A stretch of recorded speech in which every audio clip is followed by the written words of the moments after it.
Hi guys, welcome to Love Me Some Cooking with Vicki, and I have been waiting all week long to make today's meal. We are making a cast iron skillet pizza. So I have a 9-inch cast iron skillet here that we're going to make a deep dish pizza. So it kind of, I don't know, it looks like Una's Pizza or one of those fancy schmancy places in Chicago.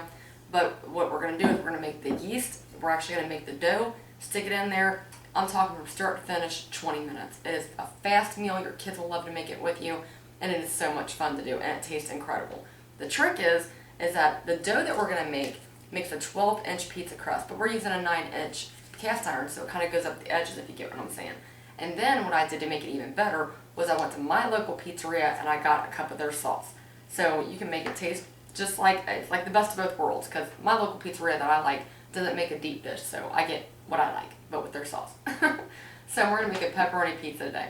Like I said, a cast iron is fantastic. You can make cornbread, you can make scalloped potatoes, you can make yeast rolls in them, or hell, you can use it as a weapon. But today we're going to make it as a cast iron skillet pizza, and it is incredible.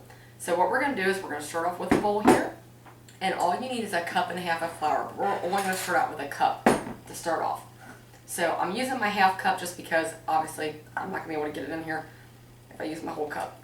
So we're going to put 1 cup of flour, so that's 2 of these, into my bowl here.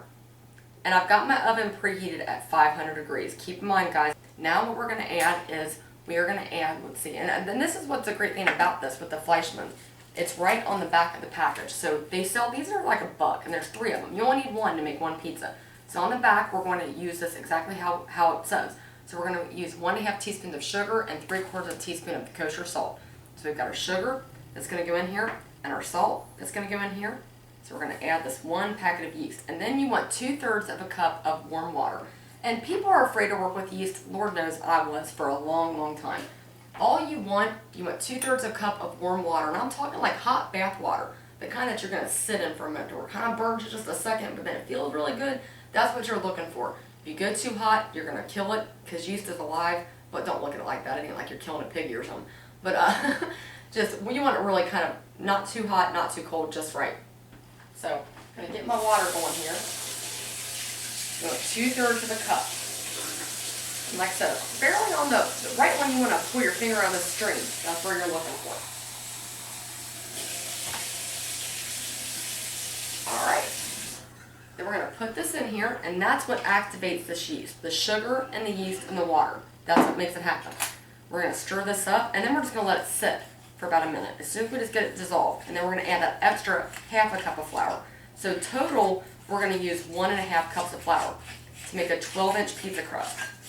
And a 9-inch cast iron skillet to make a deep dish pizza.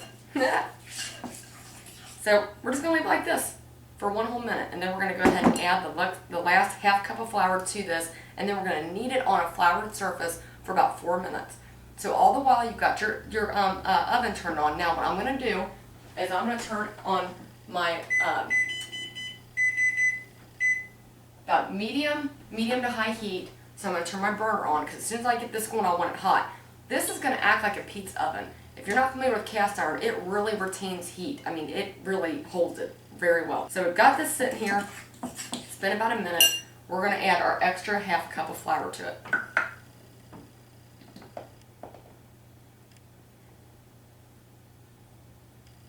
Sprinkle that in there. And now we're going to add 3 tablespoons of extra virgin olive oil. No egg in this, nothing fancy. Sugar, salt, yeast, flour, oil. You can't beat that. And you're making a homemade pizza crust. So we're going to mix this up.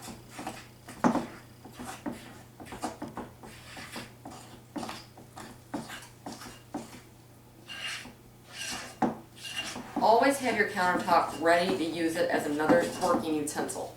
So that's what I did. I've got my flour on my countertop all clean, ready to go. And I'm just mixing this bad boy up. Alright. We've got this just where we need it. Look at that. Just a little ball of goo. So I'm going to set that right here for just a second. Let it kind of sit just for a minute by its lonesome. Take my wedding ring off here. And then what I'm going to do is I'm going to I put a tablespoon of butter in my cast iron skillet just to let it kind of come up to room temperature so it's easy to spread. So I'm going to spread this around, and you want to go up and down the sides.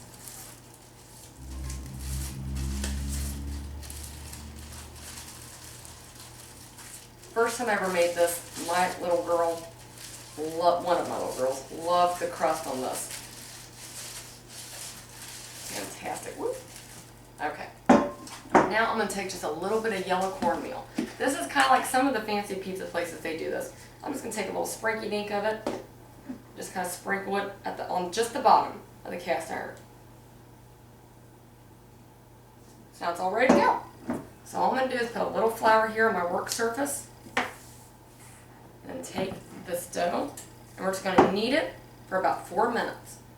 And all you're doing with kneading it is breaking it up. There's gluten in here, and you're just kind of breaking it up.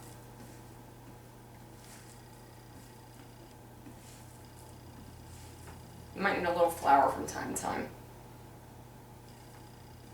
But don't over flour it. It's going to be a little sticky.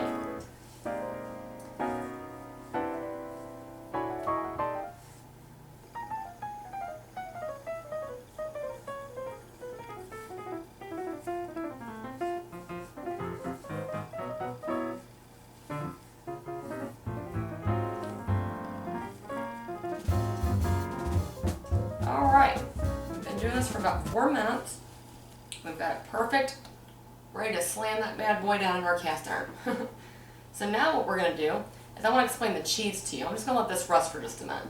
The cheese that we're going to be messing with is I want to explain some mozzarella cheese to you. When you're shredding your own cheese, and sometimes, and they sell it like this at Kroger's too, but you're looking for low moisture cheese. I don't know if you've ever taken big blocks of cheese like this, and sometimes people sell it fresh, and you buy it and you slice it and you're trying to make some kind of fancy schmancy, you know, basil, cherry tomato dish with sliced mozzarella cheese. Sometimes you get water on top of it. That's because it's not low moisture. You want to look for low moisture on your cheese. This was a pound of cheese. Listen to this. It's a big boy of cheese. I went ahead and shredded it up just with my own shredder here at the house, and it made this much cheese. So if you think about it, 1 8-ounce bag of shredded mozzarella cheese from Kroger's is 2 cups. So do the math. I ain't that bad at math, but if you only take off your shoes and socks and count it out, we can. But this is going to make 4 cups of cheese, okay? So I'm going to end up making a couple pizzas this evening, but I'm going to show you how to do one. So we're just going to use about 1, maybe 2 cups per pizza. So now I've got my cast iron. It's all ready to go. Got my pizza sauce from my local pizza place, and I'm ready to do it. So what we're going to do is, like I said, we're going to use our burner. We've got that on. We're going to cook it from the bottom up for about 3 to 4 minutes, okay? Then after that, we're going to bring it, sit it over here, and then put our toppings on. And our oven's all ready to go, and it's only going to be in your oven for 8 minutes. That's it. I'm talking start to finish 20 minutes. Now don't cut in that bad boy and think you're going to feed your kids right away or you're going to burn the roofs of their mouths. You might want to let it sit for 10 minutes, but trust me, it's worth it. You can't even order pizza in that length of time. They always say give them 30 minutes. So what we're going to do is just start going in a circle, kind of letting it get long on you. Shut it. And then put that right here in the middle. And just bring it around, start going up the edges.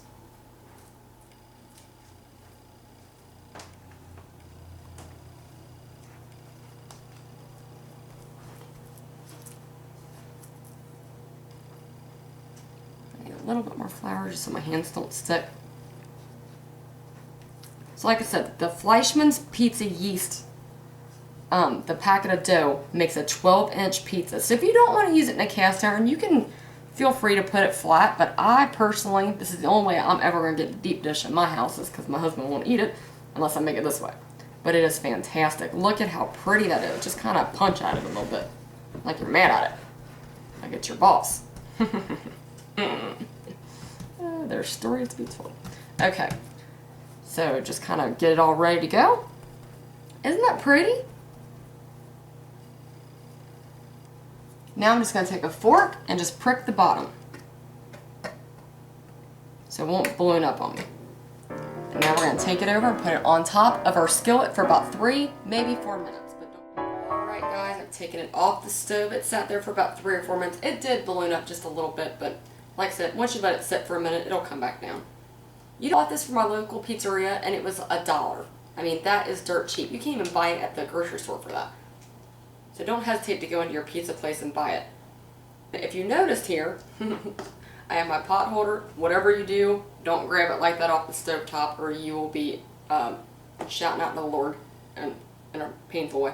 I don't want to over sauce it. That is so tempting to do because I love me some sauce, but if you do it, then it'll get a soggy bottom. I got 3 chokes. I won't say it. Okay, so now I got my pepperoni, and I'm going to put my pepperoni down on the bottom. Keep in mind, we got the oven going. We got it cranked up.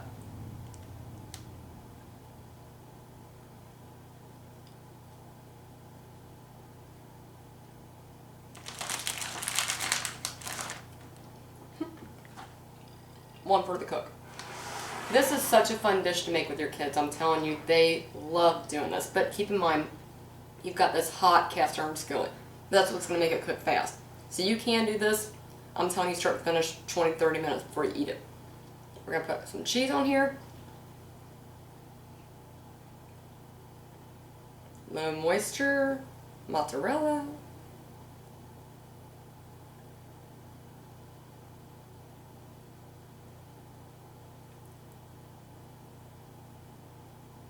Look at how beautiful that is.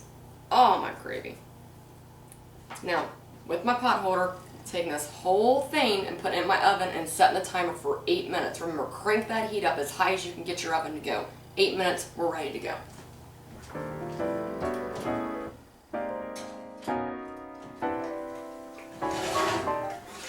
Oh, look at how pretty this is, guys. Look at that. You can't beat this.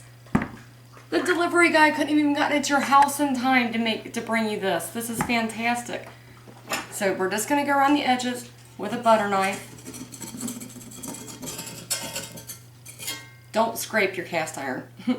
And the best way before I pull this out, but I want to tell you to treat this, is you can put warm, soapy, sudsy water in it. I wouldn't recommend it, but you can if there's something really stuck in there that you can't get out. But just use a paper towel to try to get it out. And then after you just rinse it clean. This is what's so cool about a cast iron. Is really and truly you're not supposed to scrub it too hard. So it's a mom's wonderful tool. But after you, like I said, you rinse it out clean, then just put a little, use vegetable oil, a little bit on there. Take it with a plastic bag, wipe it around there, put it on your stove top over low heat for about 5 minutes, and it's seasoned. That's what that means when they talk about a seasoned cast iron skillet. Or you can put it in your oven at 200 degrees for about 5 minutes. But either way, then sit on the back until it's cooled and then you're ready to go. And do that about every 5 or 6 times. Make sure you season it. Now we're going to go ahead and just pop this out. And we're ready to make another pizza here in a few.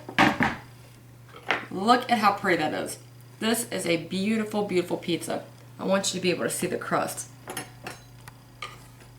Do you see that? Look at how beautiful that is because we cooked it on the stove top first. So I'm telling you, you want this bad boy to sit there for at least 10, not maybe even 15 minutes if you got little kids. And then you can cut into it. And it makes 8 pieces. So like I said, guys, you can't even call a pizza delivery guy that fast and have them come to your house. And you've made it all by yourself. Single dads, whoever you are, you can do this. Like I said, see you can because there's no excuse. I'll see you guys next time. Bye-bye.